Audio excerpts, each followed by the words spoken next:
Hi, and welcome to another episode of Hot Takes with me, the Silver Fox.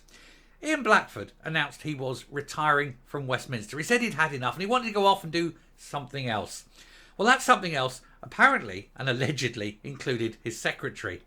And so now, of course, he may be in a deep bit of trouble. And he may find that all of a sudden he's going to need vast amounts of money. You know, because these divorces, they cost a lot. They're expensive. And so he's decided that he may well run for Holyrood. Since he's given up his Westminster seat, he's going to go and have a run at Holyrood. Unless, of course, he's thinking he can actually eventually become leader. I shouldn't think so for one moment. But that's the plan. I suppose, you know, he's realised that the plans of retiring back to his humble croft, spending the afternoons with his sheep and looking at his wife as she glares at him are probably not going to be the best for him. And so he's decided he wants to keep his hand in. He wants to go back to politics rather than retiring like the old man that he is should do and let someone else have a go. No. The greed is strong in this one. After all, the Gregs don't pay for themselves. So we'll have a look at this story to see why he's going to come out of retirement before he goes into it and try and grab more public money just to make sure he gets enough for the end of his life. Here goes. So Ian Blackford considering a run for Holyrood, as he admits last year has been problematic for the Nats. Yeah, they've had their arse handed to them. He knows he's not going to win his seat. He's running and jumping before he's pushed. But he doesn't want to give up the power and the run and everything. So he'll resign maybe retire, so we say, in October. He'll disappear off. He'll give himself a year and then he'll start the push to get back, to get a seat in the next Holyrood elections.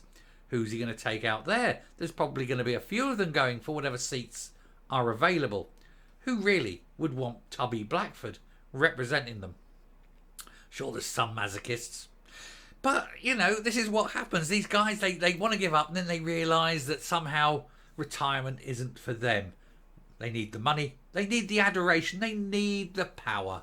And most of all, like I say, they've got a possible divorce coming up. They need the alimony. Ahead of his retirement, the former Westminster leader says, "I haven't ruled out that I may emerge in some way, shape or form in the Scottish Government in the future." Well, he's got various shapes, hasn't he? Mostly round. And he's got various forms, mostly slimy. So who knows? He could squeeze through the grill somewhere, lather himself up and pop out, The SNP's former Commons leader Ian Blackford has declared he's thought about a run to become an MSP himself after he steps down at the general election. The 62-year-old... 62? 60? I thought he was 70. He looks it. He's had a hard life, hasn't he? Anyway, he's been the MP for Ross, Skye and Loch Harbour since 2015, was forced out by Stephen Flynn in December 2022, although both he and the former boss, Nicola Sturgeon, insisted it's not a coup. It was exactly that. Ahead of his Westminster retirement, he's been working on economic plans for Skexit. Nobody knows why, because nobody listens to him anymore. He's a has-been and a done. Still can't get over his 62. That's what Greggs does for you. It ages you terribly. You've got to think, he's the same age as Tom Cruise. That's unbelievable, isn't it? Kevin Bacon is older than him. Anyway, in an interview with The Scotsman, he admitted he was considering standing for election in Holyrood in 2026. He says, "My life has been segmented into different pieces, like pie.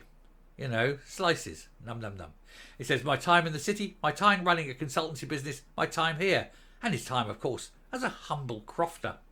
And his time, of course, running his secretary hot and cold. He does like to make them run."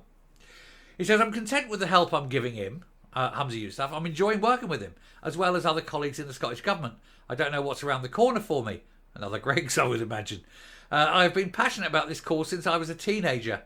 Oh, what a terrible life. Passionate about a cause since your whole life and it's never going to be achieved and you'll die unfulfilled. What a shame.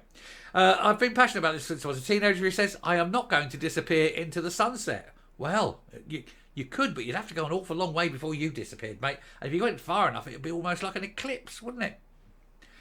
He said, "I haven't ruled out that I may emerge in some way, shape or form in the Scottish Government in the future. I think the Scottish electorate may have a view on that, though." The MP admitted that the last period has been problematic for the SNP, with the negative headlines around Operation Branchform and all the arrests and everything else. There is a lot of them, isn't there? Including Matheson's wanking in Morocco and the roaming charges, and also all sorts of things with the deletion of messages, the potential murder of thousands of people, etc., etc. It's not a good look for a party that's destined to collapse anytime soon with its lack of support. Nobody's given them money. Nobody can. They're all broke.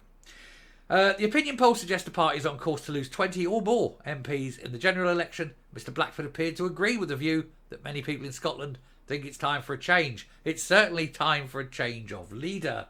Even he knows that. He says the SNP has been in government for a long time now, since 2007, and has a new First Minister, and soon to be a new First Minister again. He says when you look at the facts, the current polling shows there is a challenge, but on the other hand, there's quite a significant difference between support for the SNP and support for independence. And then he goes on about some bollocks. We don't care. We don't care. He is never going to get into Holyrood, I think. If he does, he's going to have to throw someone out. Who's that person that they're throwing out? He'd have to be parachuted in to a local organisation. Will they really want to take him on rather than the person that they've worked with? It creates an atmosphere. They'll go, we just don't want you. Go back and do what you want, you slimy bag of grease-filled wrappers. I mean, I bet he eats the wrappers too, doesn't he? I'm licking them, get all the flavour off. Never want to pass it by, is he? Never want to walk past the Greggs. Yeah, he's got pastry constipation. Can't pass the Greggs.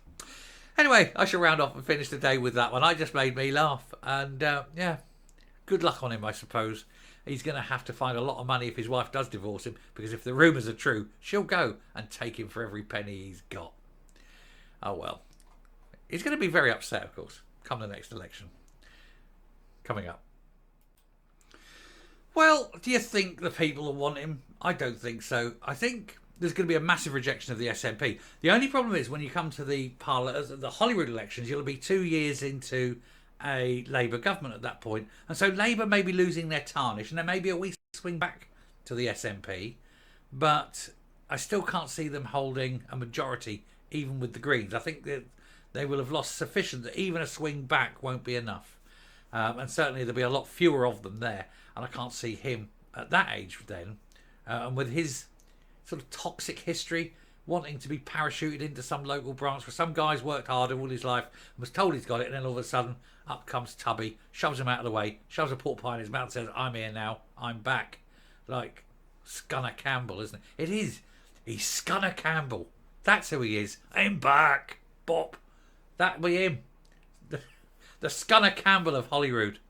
Anyway, I shall stop there. Thank you very much for watching. That's my last video of the day, unless there's a major breaking news. You might get a few flashes, but it's been a pleasure today. Thank you very much, and good evening, and goodbye. And I will speak to you hopefully tomorrow, but maybe later. Who knows? Life's a mystery. Bye.